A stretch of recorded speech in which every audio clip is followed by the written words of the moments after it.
Hello friends, welcome to Gyandeep academy. હું અભિષેક ગોસ્વામી આપ સૌનું અમારી એકેડમીમાં હાર્દિક સ્વાગત કરું છું. તો મિત્રો, આજે આપણે એક અગત્યના ટૉપિક વિશે ચર્ચા કરવાની છે, જેનું નામ છે વિદ્યુત. ફિઝિક્સને લગતો ખૂબ જ ઇમ્પોર્ટન્ટ ટૉપિક છે. પરીક્ષામાં એકમને લગતા ઉપરાંત ઘણા બધા કોન્સેપ્ટ વાઇઝ પ્રશ્નો પણ આવી શકે છે. ઉપરાંત જોઈએ તો ઘણા બધા પ્રશ્નો જેમ કે સૂત્રો છે, ત્યારબાદ ઇલેક્ટ્રોનનો વિદ્યુત ભાર, તેવા ઘણા બધા પ્રશ્નો વિદ્યુતમાંથી આવતા હોય છે. તો આજે આપણે આ ટૉપિક વિશે ચર્ચા કરીશું, સંપૂર્ણ માહિતી મેળવશું કે વિદ્યુત એટલે શું અને તેનો કોન્સેપ્ટ શા માટે આપણા માટે અગત્યનો છે. તો ચાલો જોઈએ વિદ્યુત વિશેની માહિતી. તો સૌપ્રથમ માહિતી જોઈએ વિદ્યુત પ્રવાહ માટે. તો તેની ડેફિનેશન છે કે એકમ સમયમાં કોઈ ચોક્કસ આડછેદ અથવા તો ક્ષેત્રફળમાંથી વહેતા વિદ્યુત ભારના ચોખ્ખા જથ્થાને વિદ્યુત પ્રવાહ કહે છે, જેને બીજા શબ્દોમાં વિદ્યુત ભારના વહનનો દર કહે છે. તો સેમ સ્પીડનો જે કોન્સેપ્ટ હતો અંતર છેદમાં સમય, તેવી જ રીતના વિદ્યુત પ્રવાહનો પણ એ જ કોન્સેપ્ટ છે કે વિદ્યુત ભારનો જથ્થો છેદમાં સમય, એટલે કે એકમ સમયમાં કોઈ ચોક્કસ આડછેદમાંથી વહેતા વિદ્યુત ભારના ચોખ્ખા જથ્થાને વિદ્યુત પ્રવાહ કહે છે. એટલે કે કહી શકાય સિમ્પલ ભાષામાં કે વિદ્યુત ભારના વહનનો દર. ત્યારબાદ જો ટી સમયમાં વાહકના કોઈ આડછેદમાંથી પસાર થતો વિદ્યુત ભારનો જથ્થો ક્યુ હોય તો, અને આડછેદમાંથી પસાર થતો વિદ્યુત પ્રવાહ કેપિટલ આઈ હોય તો capital I is equal two વહન પામતા વિદ્યુત ભારનો જથ્થો છેદમાં સમય, એટલે કે કેપિટલ ક્યુ છેદમાં સ્મોલ ટી. તો વિદ્યુત ભારનો એસઆઈ એકમ કુલંબ છે, કેપિટલ સી, અને 1 કુલંબ એટલે કે 6 × 10⁻18 ઇલેક્ટ્રોન પરનો વિદ્યુત ભાર.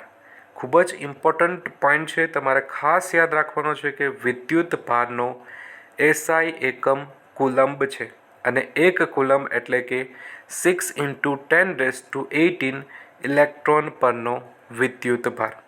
અને તેવી જ રીતના જો આપણે 1 ઇલેક્ટ્રોન પરના વિદ્યુત ભારની ગણતરી કરીએ તો 1 E is equal two -1.6 × 10⁻19 coulomb, કે જે વિદ્યુત ભારનું લઘુત્તમ મૂલ્ય છે.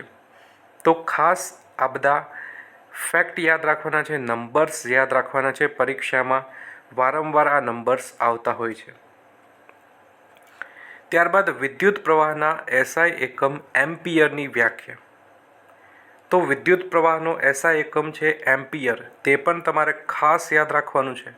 જેમ કે વિદ્યુત ભારનો એસઆઈ એકમ કુલમ, તેવી જ રીતના વિદ્યુત પ્રવાહનો એસઆઈ એકમ છે એમ્પિયર. તો વાહકના કોઈ પણ આડછેદમાંથી 1 સેકન્ડમાં 1 કુલમ વિદ્યુત ભાર છે તે પસાર થાય તો મળતો પ્રવાહ એટલે કે 1 એમ્પિયર. સિમ્પલ છે, 1 સેકન્ડમાં 1 કુલમ વિદ્યુત પ્રવાહ પસાર થતો હોય તો તેને 1 એમ્પિયર પ્રવાહ કહેવાય છે.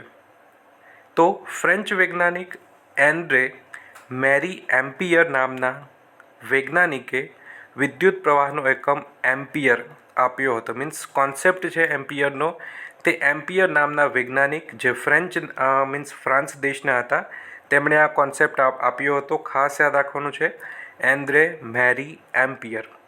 અને નીચેના જે એકમો છે, નાના એકમો છે, તે પણ તમારે ખાસ યાદ રાખવાના છે. જેમ કે 1 મિલી એમ્પિયર એટલે કે 10⁻³ એમ્પિયર, અને 1 માઇક્રો એમ્પિયર એટલે કે 10⁻6 એમ્પિયર. તો સિમ્પલ છે કે મિલી એટલે 10⁻³ માઇક્રો એટલે 10⁻6. ત્યારબાદ વિદ્યુત પ્રવાહની દિશાની વાત કરીએ તો ધાતુના તારમાં વિદ્યુત પ્રવાહની રચના ગતિમાન ઇલેક્ટ્રોન્સ કરે છે, પણ રૈવાચિક રીતે વિદ્યુત પ્રવાહની દિશા ધન વિદ્યુત ભારની ગતિની દિશામાં લેવામાં આવે છે, જેને રૈવાચિક વિદ્યુત પ્રવાહ અથવા તો કન્વેક્શનલ કરંટ પણ કહેવામાં આવે છે. પરંતુ ધાતુઓમાં ઋણ વિદ્યુત ભારો એવા ઇલેક્ટ્રોનની ગતિના કારણે વિદ્યુત પ્રવાહ સર્જાતો હોવાથી વિદ્યુત પ્રવાહની દિશા ઇલેક્ટ્રોનના પ્રવાહની વિરુદ્ધ દિશામાં લેવામાં આવે છે. તો આ ખાસ યાદ રાખવાનું છે કે વિદ્યુત પ્રવાહની દિશા કેવી હોય છે.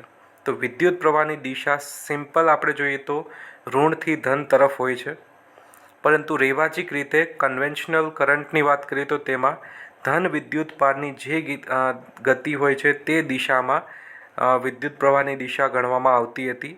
પરંતુ જો રૈવાચિક ના ગણીએ તો ખાસ યાદ રાખવાનું છે કે ઋણથી ધન આ વિદ્યુત પ્રવાહની દિશા છે. ત્યારબાદ નેક્સ્ટ કોન્સેપ્ટની વાત કરીએ તો વિદ્યુત સ્થિતિમાન. તો બે વિદ્યુત ભારોને એકબીજાની નજીક લાવતા તેમની વચ્ચે સજાતીય વિદ્યુત ભારો વચ્ચે અપાકર્ષણ બળ અને વિજાતીય વિદ્યુત ભારો વચ્ચે આકર્ષણ બળ લાગે છે. જો બે વિદ્યુત ભારો હોય તેમાં બંને સજાતીય વિદ્યુત ભારો હોય, એટલે કે પ્લસ પ્લસ હોય, માઇનસ માઇનસ હોય, તો તે બંને વચ્ચે થશે અપાકર્ષણ બળ. પરંતુ વિજાતીય વિદ્યુત ભારો હોય, એટલે કે એક પ્લસ હોય એક માઇનસ હોય, તો તેના વચ્ચે થશે આકર્ષણ બળ લાગશે. જો કોઈ એક વિદ્યુત ભારને સ્થિર રાખી આકર્ષણ બળ કે અપાકર્ષણ બળની વિરુદ્ધ બીજા વિદ્યુત ભારને દૂર કે નજીક લઈ જવા માટે કંઈક કાર્ય કરવું પડે છે. તો જોયું કે કોઈ પણ બે વિદ્યુત ભારો હશે તો કંઈક મૂવમેન્ટ થશે. જો સજાતીય વિદ્યુત ભારો હશે તો તે અપાકર્ષણ બળથી દૂર એકબીજાથી દૂર જશે. વિજાતીય વિદ્યુત ભારો હશે તો તે બંને એકબીજાની નજીક આવશે. પરંતુ આપણે શું કરવાનું છે? આપણે કરવાનું છે એક વિદ્યુત ભારને સ્થિર રાખવાનો છે અને બીજાને તેની પાસે લઈ જવાનો છે. જો આકર્ષણ બળ થાય અથવા તો અપાકર્ષણ બળ તે અનુભવશે, એટલે દૂર કે નજીક જશે, તો તેને સ્થિર રાખવા માટે આપણે કંઈક કાર્ય કરવું પડશે. તો આ કાર્ય વિદ્યુત ભારમાં સ્થિતિ ઉર્જા સ્વરૂપે સંગ્રહ પામે છે, જેને વિદ્યુત સ્થિતિમાન કહે છે. તો વ્યાખ્યા: અનંત અંતરેથી વિદ્યુત ક્ષેત્રમાંના કોઈપણ બિંદુ સુધી એકમ ધન વિદ્યુત ભારને લાવતા વિદ્યુતીય બળ વિરુદ્ધ કાર્ય કરવા પડતા કાર્યને તે બિંદુ પાસેનું વિદ્યુત સ્થિતિમાન કહે છે. તો ડેફિનેશન ખાસ યાદ રાખવાની છે. વન્સ અગેઇન હું રિપીટ કરું છું. અનંત અંતરેથી વિદ્યુત ક્ષેત્રમાંના કોઈપણ બિંદુ સુધી એકમ ધન વિદ્યુત ભારને લાવતા વિદ્યુતીય બળ વિરુદ્ધ કરવા પડતા કાર્યને તે બિંદુ પાસેનું વિદ્યુત સ્થિતિમાન કહે છે. તો જે કાંઈ પણ આપણે કાર્ય કરવું પડે, જે આકર્ષણ બળ લાગે, અપાકર્ષણ બળ લાગે, તેના વિરુદ્ધ જે કાંઈ પણ આપણે કાર્ય કરવું પડે છે તેને જ કહેવાય છે વિદ્યુત સ્થિતિમાન. તો સૂત્ર ખાસ યાદ રાખવાનું છે. વિદ્યુત સ્થિતિમાન એટલે કે વી કરેલું કાર્ય છેદમાં વિદ્યુત ભાર. તો કરેલું કાર્યનો એકમ છે, મીન્સ એનો સિમ્બોલ છે ડબલ્યુ, વર્ક, અને વિદ્યુત ભારનો સિમ્બોલ છે કેપિટલ ક્યુ. તો એકમ થશે, કાર્યનો એકમ જૂલ છે અને વિદ્યુત ભારનો એકમ છે કુલમ. તો આપણે કહી શકાય કે વિદ્યુત સ્થિતિમાનનો એકમ થશે જૂલ પર કુલમ. તો આ પણ ખાસ તમારે યાદ રાખવાનું છે. ઇટાલીના વૈજ્ઞાનિક એલેક્ઝાન્ડ્રો વોલ્ટાની યાદમાં વિદ્યુત સ્થિતિમાનના એકમને વી તરીકે દર્શાવવામાં આવે છે. તો ખાસ આ પણ યાદ રાખવાનું છે. જનરલી પરીક્ષામાં તેના દેશ વિશે માહિતી પૂછાતી નથી કે ભાઈ એલેક્ઝાન્ડ્રો વોલ્ટા કયા દેશના હતા, પરંતુ ખાસ તેના કોન્ટ્રીબ્યુશન વિશે યાદ રાખવાનું છે કે તેમણે શું કર્યું હતું. તો એલેક્ઝાન્ડ્રો વોલ્ટા નામના વૈજ્ઞાનિકે વિદ્યુત સ્થિતિમાનનો એકમ કેપિટલ વી વોલ્ટ આપ્યો હતો. ત્યારબાદ જોઈએ કે વિદ્યુત સ્થિતિમાનના તફાવતને માપવા માટે કયા યંત્રનો ઉપયોગ થાય છે. તો આની પહેલાં આપણે જોયું હતું કે વિદ્યુત સ્થિતિમાનનો એકમ છે જૂલ પર કુલમ. પરંતુ વિદ્યુત સ્થિતિમાનના તફાવતને માપવા માટે આપણે એક ઉપકરણ અથવા તો યંત્રનો ઉપયોગ કરવો પડશે, જેનું નામ છે વોલ્ટમીટર. તો આ માટે વોલ્ટમીટરને હંમેશા જે બિંદુઓ વચ્ચે વિદ્યુત સ્થિતિમાનનો તફાવત માપવાનો હોય તેને સમાંતર જોડવામાં આવે છે. તો આ પણ ખાસ યાદ રાખવાનું છે કે વોલ્ટમીટર વિદ્યુત સ્થિતિમાનના તફાવત માપવા માટે ખૂબ જ ઉપયોગી છે. ત્યારબાદ વિદ્યુત સ્થિતિમાનના તફાવતને રિલેટેડ એક દાખલો છે તે આપણે જોઈ લઈએ. સો 12 વોલ્ટ વિદ્યુત સ્થિતિમાનનો તફાવત ધરાવતા બે બિંદુઓ વચ્ચે 2 કુલંબ વિદ્યુત ભારને લઈ જવા માટે કેટલું કાર્ય કરવું પડે? તો અહીં આપણને વિદ્યુત સ્થિતિમાનનો તફાવત આપેલો છે 12 વોલ્ટ અને બે બિંદુઓ વચ્ચે વહેતો વિદ્યુત ભાર છે 2 કુલમ. તો સૂત્ર આપણને બધાને ખ્યાલ છે કે V W/Q. તો તેમાં આપણે Qને જો Vની પાસે લઈ જઈએ તો સૂત્ર બનશે W V/Q. મીન્સ વિદ્યુત ભારને સ્થાનાંતરિત કરવા માટે કરવું પડતું કાર્ય, એટલે કે V/Q. અહીં V આપેલું છે 12 અને Q આપેલું છે 2. સો 12 × 2 = 24. સો આન્સર આવશે 24 જૂલ, કારણ કે વર્ક કાર્યનો એકમ છે જૂલ. ત્યારબાદ નેક્સ્ટ ટોપિક છે વિદ્યુત પરિપથમાં વપરાતા ઘટકો અને તેની સંજ્ઞાઓ જણાવો. ખૂબ જ ઇમ્પોર્ટન્ટ ટોપિક છે પરીક્ષા માટે, કારણ કે પરીક્ષામાં આવી શકે છે કે નીચેનામાંથી કયા ઘટકની સંજ્ઞા અહીં દર્શાવેલા જેમ કે આકૃતિમાં જોઈ શકે છે તેમાંથી કોઈ પણ એક સંજ્ઞા આવી શકે છે. તો ખાસ આ તમે યાદ રાખજો, દરેકના સિમ્બોલ અને તે કયા ઘટક માટે વપરાય છે તે પણ ખાસ યાદ રાખવાનું છે. તો સૌપ્રથમ જોઈએ વિદ્યુત કોષ. તો સિમ્પલ છે, વિદ્યુત કોષની સંજ્ઞા થાય છે કે ડાબી બાજુથી એક છેડો આવે છે, જમણી બાજુથી એક છેડો આવે છે, ત્યારબાદ ઊભી એક મોટી લાઈન અને નાની લાઈન. મોટી લાઈનની બાજુમાં આપણે પ્લસ લખવાનું છે અને નાની લાઈન તેની બાજુમાં આપણે લખવાનું છે માઇનસ. તો આ સંજ્ઞા છે, સિમ્બોલ છે વિદ્યુત કોષ માટે. ત્યારબાદ નેક્સ્ટ છે કે બેટરી અથવા વિદ્યુત કોષોનું સંયોજન, કે એક કરતાં વધારે વિદ્યુત કોષોને આપણે દર્શાવવા હોય તો આપણે કઈ સંજ્ઞાનો યુઝ કરવો પડશે. તેમાં ખાસ એક યાદ રાખવાનું છે કે તેમાં બે કે તેનાથી વધારે વિદ્યુત કોષોને આપણે દર્શાવવા પડશે. જેમ કે સિમ્પલ આ ડાબી બાજુએથી લાઈન આપણે ડ્રો કરી, જમણી બાજુએથી, ત્યારબાદ વચ્ચે આપણે 3 કોષોને દર્શાવીશું, જેમ કે આ સેકન્ડ અને આ થર્ડ કોષ. પ્લસનો સિમ્બોલ અહીંયા આપવાનો છે, માઇનસનો સિમ્બોલ અહીં આપવાનો છે. તો આ થઈ સેકન્ડ વાત કે ભાઈ બેટરી અથવા તો વિદ્યુત કોષોનું સંયોજન. તો તેમાં આપણે સિમ્પલ જે વિદ્યુત કોષમાં જોઈએ તેવી જ રીતના કરવાનું છે, પરંતુ 3 વિદ્યુત કોષને દર્શાવવાના છે અને છેડાના ભાગ ઉપર આપણે પ્લસ માઇનસ દર્શાવવાનું છે. ત્યારબાદ પ્લગ કળ અથવા તો સ્વિચ ખુલ્લી. ખાસ આમાં તમારે યાદ રાખવાનું છે કે ખુલ્લી કળ હશે તો વચ્ચે ડોટ નથી મૂકવાનું, પરંતુ જો સ્વિચ બંધ હશે તો આપણે વચ્ચે એક ડોટ મૂકવું પડશે. જેમ કે અહીં જોઈ શકીએ છીએ કે વચ્ચે ડોટ નથી, અને જો સ્વિચ બંધ હોય તો તેના માટે આપણે વચ્ચે એક ડોટ મૂકવું પડશે. ત્યારબાદ ફિફ્થ છે તારનું જોડાણ. તો તેને માટે આ સિમ્બોલ તમારે યાદ રાખવાનો છે કે એક કરતાં વધારે તારનું જોડાણ થાય છે. અને જોડાણ વગર એકબીજાને પસાર કરતા તાર. તો આ પણ એક ઇમ્પોર્ટન્ટ છે કે તાર બે પ્રકારના હોય, જોડાયેલા પણ હોય અને એકબીજાને પસાર કરતા હોય. તો જ્યારે જોડાયેલા હોય ત્યારે આપણે વચ્ચે તેને એક ડોટ વડે તેને કનેક્ટ કરવા પડશે, પરંતુ જો જોડાણ ના હોય તો તેને આપણે સિમ્પલ ઓવરલેપ કરવું પડશે, જેમ આમાં દર્શાવેલું છે કે ઓવરલેપ કરેલું છે, જેનાથી આપણને ખ્યાલ આવે કે આ બંને તાર છે તે જોડાયેલા નથી. તેવી જ રીતના વિદ્યુત બલ્બની વાત કરીએ તો તેને માટે સિમ્બોલ છે સિમ્પલ છે, એક આવું સિમ્પલ એક નાનું ગૂંચળું તમારે બનાવવાનું છે. ત્યારબાદ આર અવરોધ ધરાવતો અવરોધક. તો સિમ્પલ છે, અવરોધ દર્શાવવા માટે તમારે ઝિગઝેગ મેનરમાં આવી રીતના એક સિમ્બોલ ડ્રો કરવો પડશે. સો આર અવરોધ ધરાવતો અવરોધક. ત્યારબાદ ચલિત અવરોધ અથવા તો રીઓસ્ટેટ. જો ચલિત અવરોધ હોય તો તેમાં આપણે એક એરોને પણ એડ કરવો પડશે. જેમ કે અવરોધક છે તેમાં આપણે એક આવી રીતના એરો ડ્રો કરવો પડશે. ત્યારબાદ 10th છે એમીટર. એમીટર આપણે સૌ જાણીએ છીએ કે એક મિડલમાં રાઉન્ડ કરવાનું છે, તેના ઉપર કેપિટલ એ લખવાનો છે, ડાબી બાજુએ પ્લસની સાઇન, જમણી બાજુએ માઇનસની સાઇન.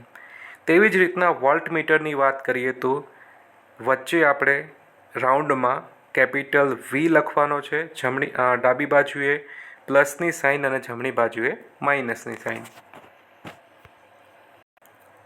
ત્યારબાદ આપણો નેક્સ્ટ ટોપિક છે ઓહમનો નિયમ.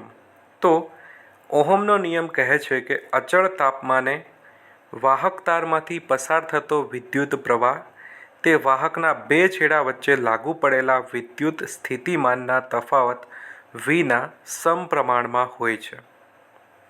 એટલે કે જે વિદ્યુત પ્રવાહ હોય છે તેને અકોર્ડિંગ જ વિદ્યુત સ્થિતિમાનનો તફાવત હોય છે. મીન્સ બંને વચ્ચે રિલેશન છે સમપ્રમાણની, એટલે કે V proportional to I. So V is equal to R I, કે જ્યાં આર આપેલ તાપમાને આપેલ ધાતુના તાર માટે અચળાંક છે, જેને વિદ્યુત અવરોધ કહે છે. તો વિદ્યુત પ્રવાહમાં આપણને ખબર છે કે વિદ્યુત પ્રવાહ કન્ટિન્યુઅસલી નથી ચાલતો, વચ્ચે ઘણા બધા અવરોધો આવે છે, તો તેને પણ આપણે કન્સિડર કરવું પડશે. Means V is equal to I R, V proportional to I, but આપણે આરને જો આપણે અચળાંક તરીકે લઈએ તો V is equal to I R ગણી શકાય, કારણ કે તે છે વિદ્યુત સ્થિતિમાનનો તફાવત. અને ઓહમે જ આ નિયમ આપ્યો હતો કે અચળ તાપમાને વાહક તારમાંથી પસાર થતો વિદ્યુત પ્રવાહ બે વાહક છેડાના વચ્ચે લાગુ પાડેલા વિદ્યુત સ્થિતિમાનના તફાવત વીના સમપ્રમાણમાં હોય છે. તો જે આ નિયમ છે તેને કહેવાય છે ઓહમનો નિયમ. સો ઓહમના નિયમમાં આપણે જોયું કે વી પ્રપોર્શનલ ટુ આઈ, અને વીનું સૂત્ર પણ આપણે મેળવ્યું હતું કે V is equal to I R. તો તેના પરથી આપણે આરને પણ કાઉન્ટ કરી શકીએ, એટલે કે R is equal to V divide by I, અને આરનો એસઆઈ એકમ થશે વોલ્ટ પર એમ્પિયર, કારણ કે વી એટલે કે વિદ્યુત સ્થિતિમાનનો તફાવત, જેનો એસઆઈ એકમ છે વોલ્ટ, આઈ એમ્પિયર, કારણ કે આઈ એટલે કે વિદ્યુત પ્રવાહ, અને વિદ્યુત પ્રવાહનો એસઆઈ એકમ છે એમ્પિયર. એટલા માટે જ આર એટલે કે અવરોધ, જેનો એસઆઈ એકમ થશે ઓહમ અથવા તો વોલ્ટ પર એમ્પિયર. અને ઓહમની સંજ્ઞા છે અહીં આપણે જોઈ શકીએ છીએ કે બાજુમાં દર્શાવેલી છે, જેને કહેવાય છે ઓમેગા. તો એક ઓહમ અવરોધની વ્યાખ્યા શું છે? સો જો વોલ્ટ 1 હોય અને વિદ્યુત પ્રવાહ આઈ 1 એમ્પિયર હોય તો વિદ્યુત અવરોધ બનશે 1 ઓમેગા. જો વાહકના બે છેડા વચ્ચે વિદ્યુત સ્થિતિમાનનો તફાવત 1 વોલ્ટેજનો વોલ્ટેજ લાગુ પાડતા તેમાંથી 1 એમ્પિયર જેટલો વિદ્યુત પ્રવાહ પસાર થતો હોય તો વાહકનો અવરોધ આર એટલે કે 1 ઓમેગા થશે. તો ખાસ આ થયું ઓહમ વિશેની વાત, કે ઓહમનો એસઆઈ એકમ શું, અને ઓહમમાં કયા કયા બે કમ્પોનન્ટ્સનો યુઝ થતો હોય છે, જેમ કે વોલ્ટેજ અને એમ્પિયરનો યુઝ થાય છે ઓહમની ગણતરી માટે. ત્યારબાદ નેક્સ્ટ ટોપિક છે કે ધાતુ પદાર્થ અને અવરોધના મૂલ્ય વચ્ચે કેવા રિલેશન છે. મીન્સ અવરોધનું મૂલ્ય ધાતુ પદાર્થ માટે કયા કયા ફેક્ટર ઉપર આધારિત હશે.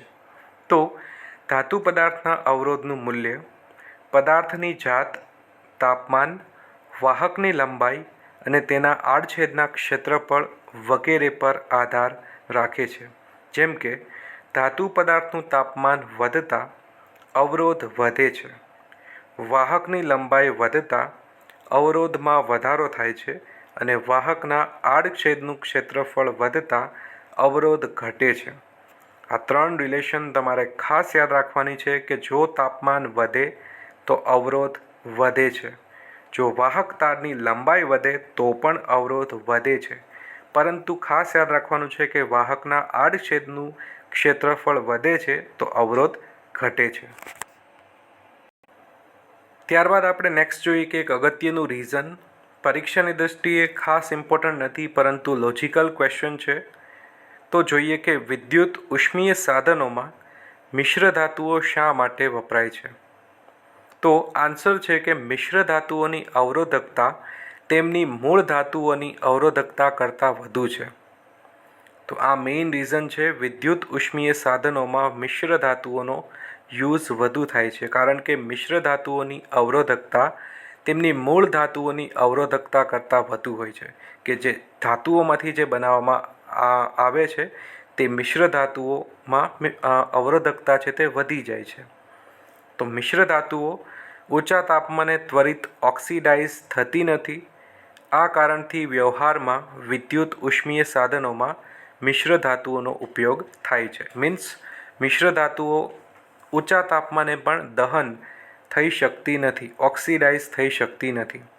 તો આવા ઉષ્મીય સાધનો જેવા કે ઇલેક્ટ્રિક ઇસ્ત્રી, ટોસ્ટર અને બલ્બના ફિલામેન્ટમાં એકમાત્ર ટંગસ્ટનનો ઉપયોગ થાય છે. ખાસ યાદ રાખજો કે ઇલેક્ટ્રિક ઇસ્ત્રી હોય, ટોસ્ટર હોય કે બલ્બનો ફિલામેન્ટ હોય તો તેમાં ટંગસ્ટન વાયરનો ઉપયોગ કરવામાં આવે છે. અને તાંબા અને એલ્યુમિનિયમનો ઉપયોગ વિદ્યુત પ્રવાહ વહન કરતા તારોની બનાવટ માટે થાય છે. તો ખાસ આ પણ એક યાદ રાખવાનું છે. ત્યારબાદ નેક્સ્ટ કોન્સેપ્ટ છે કે વાહકનો અવરોધ કઈ કઈ બાબતો પર આધાર રાખે છે? તો આમાંથી પણ ઘણા બધા ફેક્ચ્યુઅલ ડેટા આવી શકે છે કે વાહકનો અવરોધ જો વધુ હોય તો કયા રીઝનના કારણે વધુ હોય, કયા રીઝનના કારણે ઓછો હોય. તો ફર્સ્ટ જોઈએ કે વાહકનો અવરોધ વાહકની લંબાઈના સમપ્રમાણમાં છે.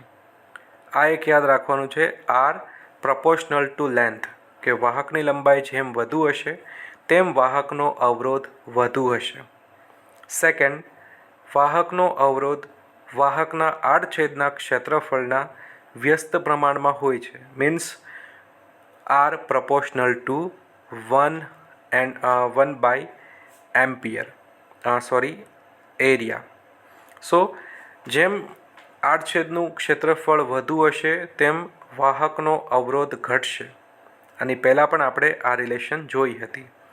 ત્યારબાદ વાહકનો અવરોધ વાહકના દ્રવ્યની જાત પર આધાર રાખે છે, કે દ્રવ્યની જાત કેવી છે, તે ધાતુ છે, અધાતુ છે, અર્ધધાતુ છે, તેના આધારે તેનો અવરોધ ડિસાઇડ થશે. ત્યારબાદ જોઈએ કે શુદ્ધ ધાતુનો અવરોધ તાપમાનના વધારા સાથે વધે છે અને ઘટાડા સાથે ઘટે છે. તો શુદ્ધ ધાતુમાંથી કોઈ પણ અવરોધ હોય તો તાપમાન જેમ વધશે તેમ અવરોધ વધશે અને તાપમાન જેમ ઘટશે તેમ અવરોધ ઘટશે. ત્યારબાદ નેક્સ્ટ કોન્સેપ્ટ છે, સિમ્પલ છે, આમાં ખાસ ડીપમાં આપણે નથી જોવાનું પરંતુ આપણે જોવાનું છે કે અવરોધકોનું શ્રેણી જોડાણ કઈ રીતના કરવામાં આવે છે ને સમાંતર જોડાણ કઈ રીતના કરવામાં આવે છે. તો અહીંયા આકૃતિમાં આપણે જોઈ શકીએ છીએ કે જો શ્રેણી જોડાણ કરવું હોય તો એક સિરીઝમાં ચાલવું પડશે. મીન્સ R1, R2, R3ને આપણે એક લાઇનમાં ગોઠવવા પડશે. અહીં આપણે પરિપથ પણ જોઈ શકીએ છીએ કે અવરોધને આપણે ઝિગઝેગ મેનરથી આપણે દર્શાવેલું છે. વોલ્ટમીટર પણ અહીં દર્શાવેલું છે. ત્યારબાદ એમીટર પણ છે, વિદ્યુત પ્રવાહની દિશા પણ અહીં જોઈ શકીએ છીએ.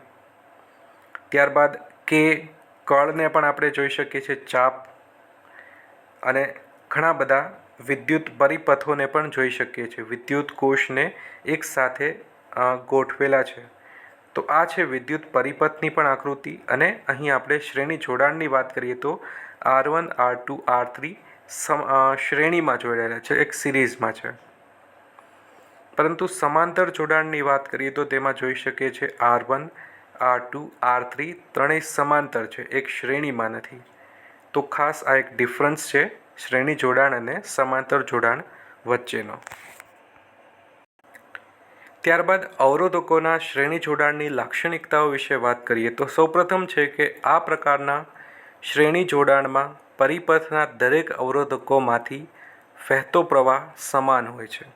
તો શ્રેણી જોડાણની પ્રથમ લાક્ષણિકતા તો એ જ છે કે તેમાં દરેક અવરોધકોમાંથી વહેતો પ્રવાહ સમાન હશે.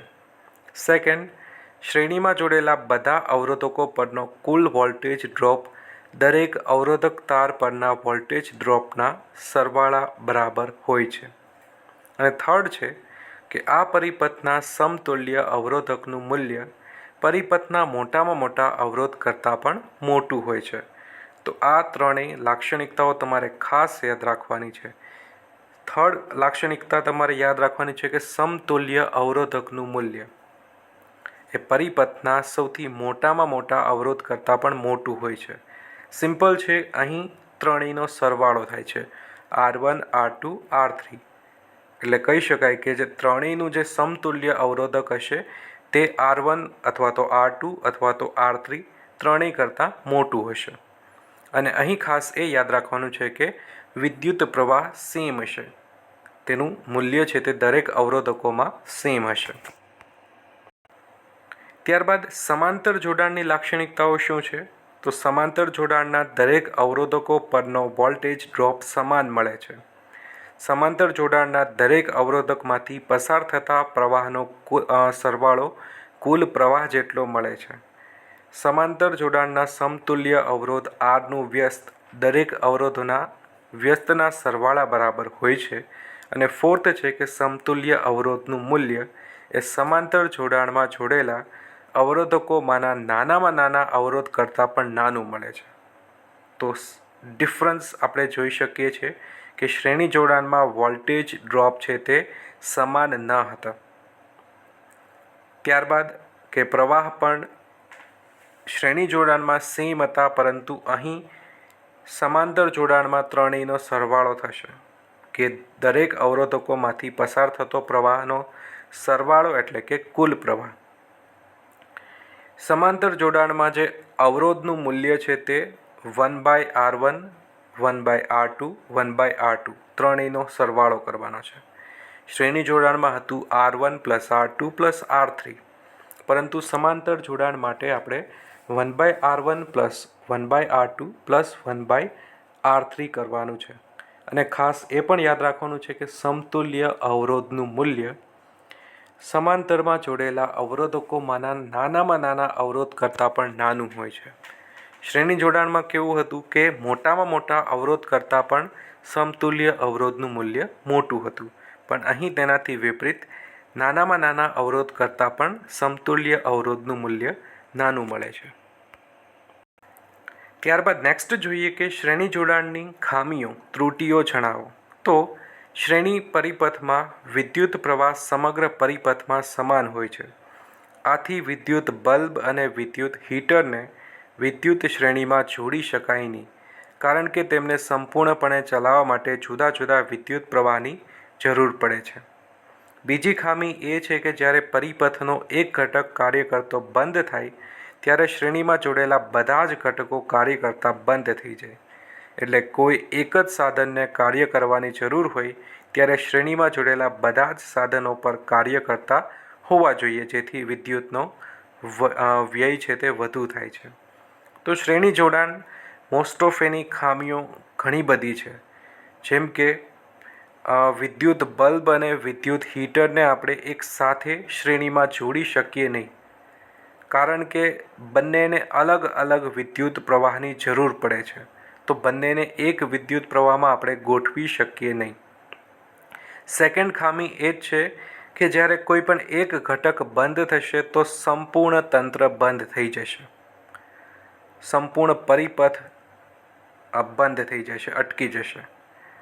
તો તેના લીધે શું થશે કે આપણે બધા જ સાધનોનો ઉપયોગ કરવો પડશે.